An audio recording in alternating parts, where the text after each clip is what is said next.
The stories of Mahabharata, retold by Sudipta, Bhawmik.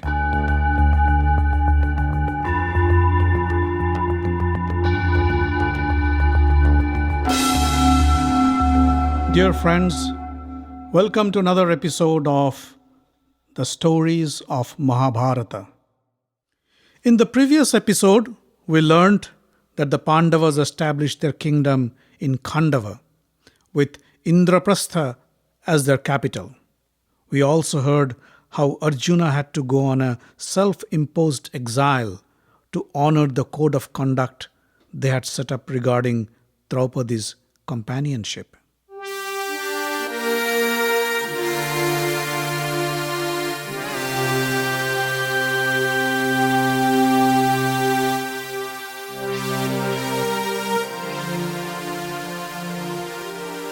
From Manipur, Arjuna reached the land of the 5 holy lakes, Agastya, Saubhadra, Paulam, Karandham, and Bharadwaj. But he was puzzled to see that no pilgrims were bathing in the holy waters. When he inquired, the pilgrims said, "Oh, these waters are infested with 5 ferocious crocodiles. Anybody who dared to step into the water was sure to die in the jaws of those monsters." Hearing this, Arjuna took off his clothes and stepped into the waters of the lake Saubhadra. The pilgrims screamed in fear and pleaded him to come back, but Arjuna didn't listen. The moment he took a dip, a huge crocodile pounced on him. The crocodile grabbed one of his legs and pulled him into the deep waters. But the crocodile was no match for a powerful man like Arjuna. Soon Arjuna overpowered the beast and pulled it out of the water. But the moment the crocodile touched the land, it transformed into a beautiful maiden dressed in colorful clothes and ornaments. The woman bowed in front of Arjuna and said, "I am Apsara Varga, Kuvera's consort. Thank you for rescuing me."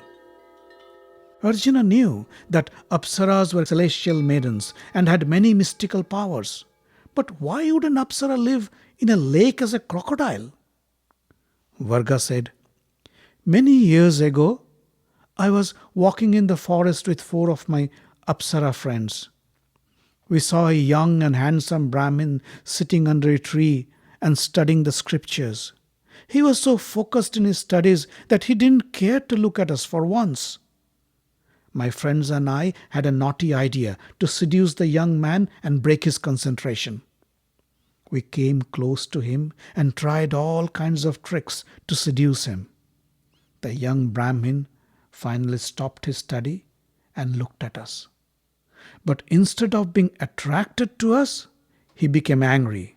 He cursed us that we turn into ugly crocodiles and live in the waters for hundreds of years and devoured the Brahmins and pilgrims.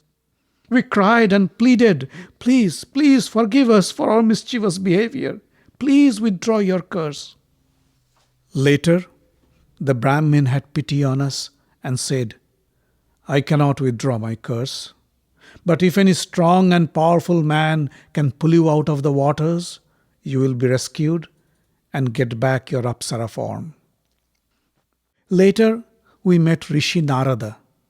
He instructed us to come to these 5 lakes and said that one day Arjuna of the great Kuru race will grant your deliverance." Varga stopped for a while and then said, "Since then, we have been waiting here for your arrival. Arjuna, please be kind and pull out my other 4 friends from their misery." One by one, Arjuna stepped into the other lakes and pulled out the 4 Apsaras, Saurabhi, Samichi, Budvuda, and Lata, and granted them their deliverance. For a while, Arjuna was missing his wife Chitrangada and his son Babrubahan. So he went back to Manipur to spend some time with them. Later, he handed over Babrubahan to his grandfather, King Chitrabhana, and said, "O king, As I had promised, here is your descendant, Babrubahan. He then turned to Chitrangada and said, I must leave now. Chitrangada's eyes filled with tears. Arjuna consoled her, Don't be sad, Chitrangada, for now you must stay here to bring up your son, Babrubahan. When he grows up, come to Indraprastha. We can then live together forever. Saying so, Arjuna bade goodbye to his wife Chitrangada, his son Babrubahana, and his father-in-law King Chitrabhahana of Manipur, and began his long journey to the western shores of India. After visiting several pilgrimages on the western seashores, Arjuna arrived in the city of Prabhasha. There he met his dearest friend and cousin, Lord Krishna. After spending some time in Prabhasha, Krishna took Arjuna to the beautiful Raivatak mountains, which was getting ready for a grand festival.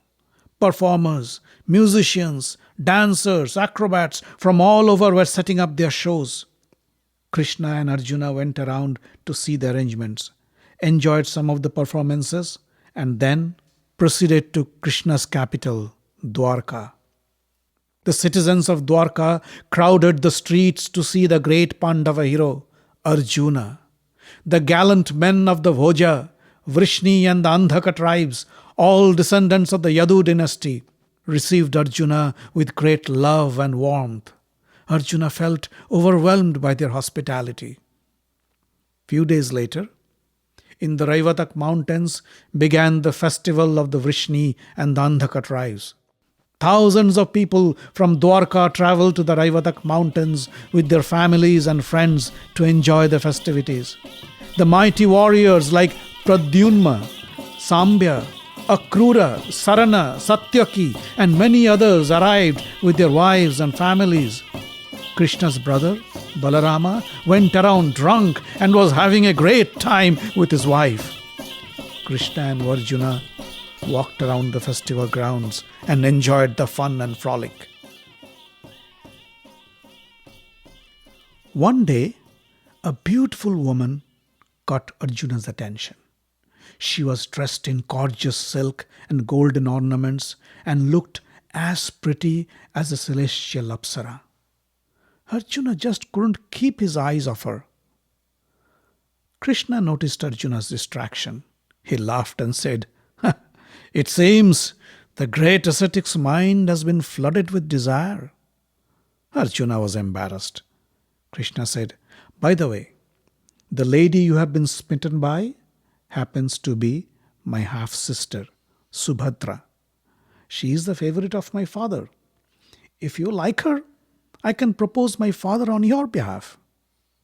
Arjuna said, Oh Krishna, it will be an honor to have your sister Subhadra as my wife.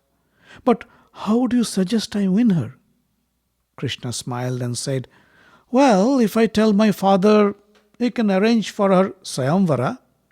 But do you want to take that chance?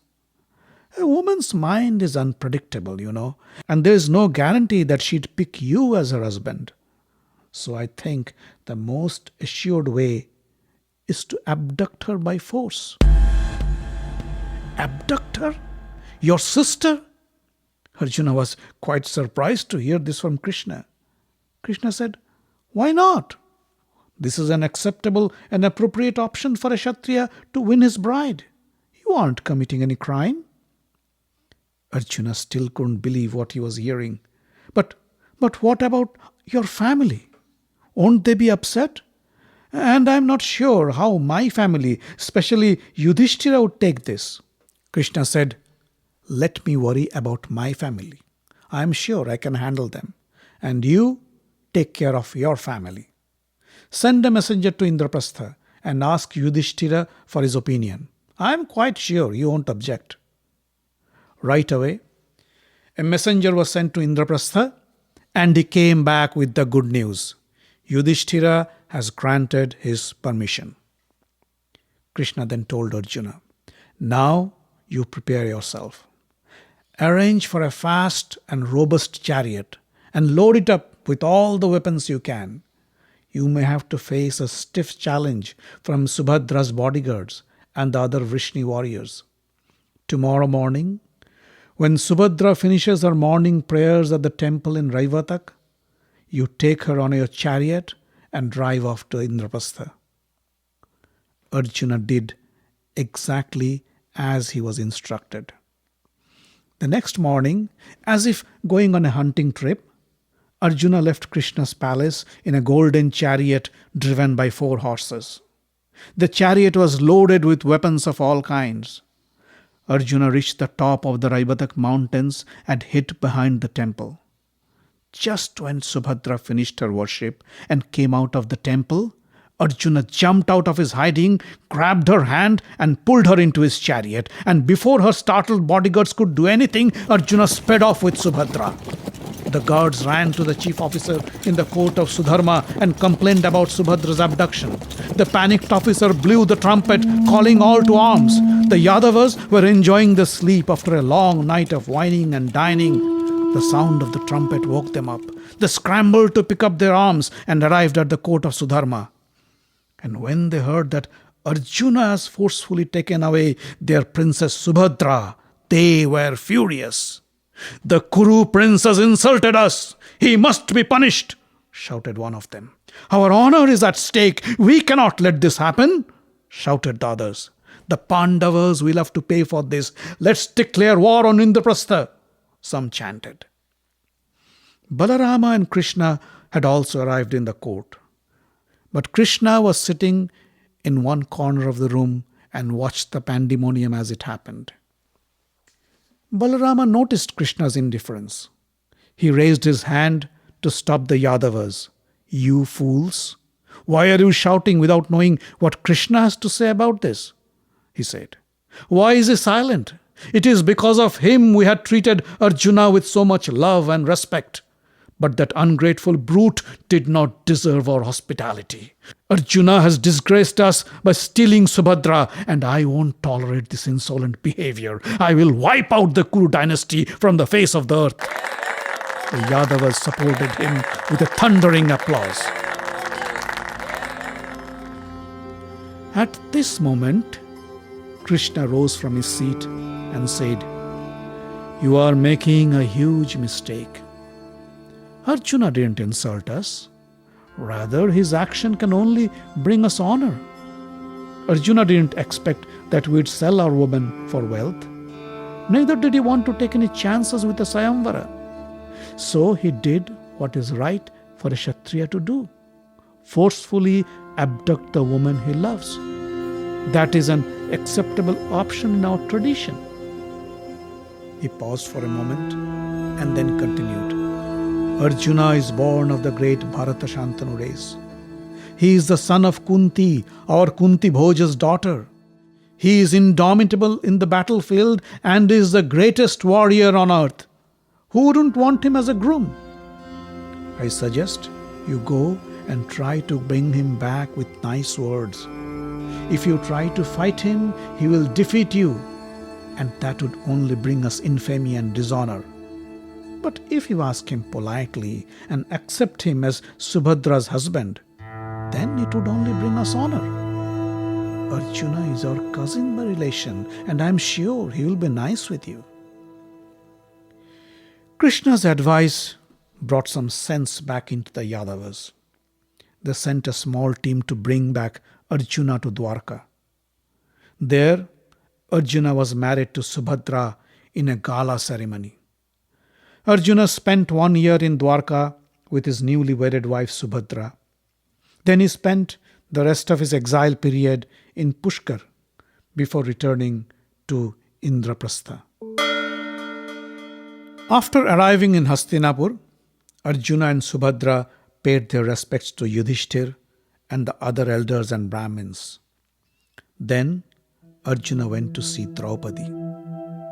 He stepped into the room and saw Draupadi standing near the window looking outside. Arjuna came close and said, "Draupadi, I have come back to you. Won't you greet me?" Draupadi didn't even look at him.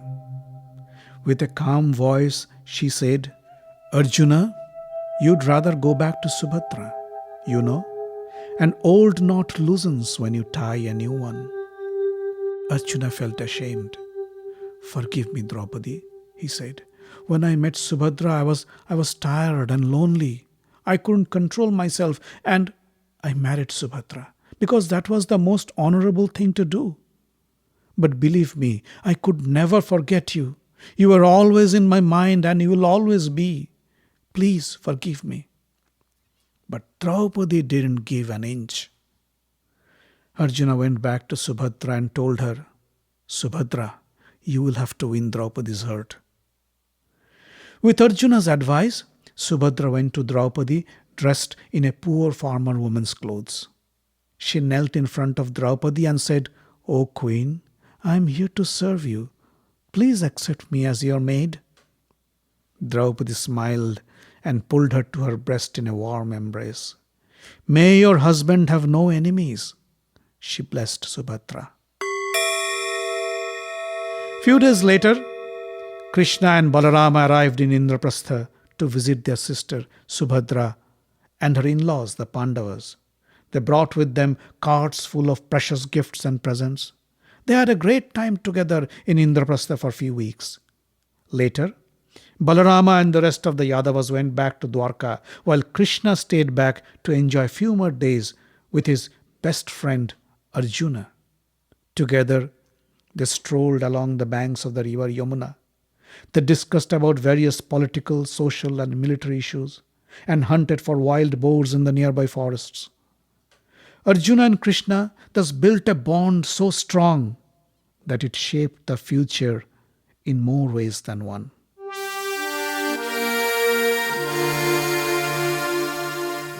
The Stories of Mahabharata is written, directed and told by Sudipta Bhawmik. Audio engineering, original music and sound design by Avi Ziv.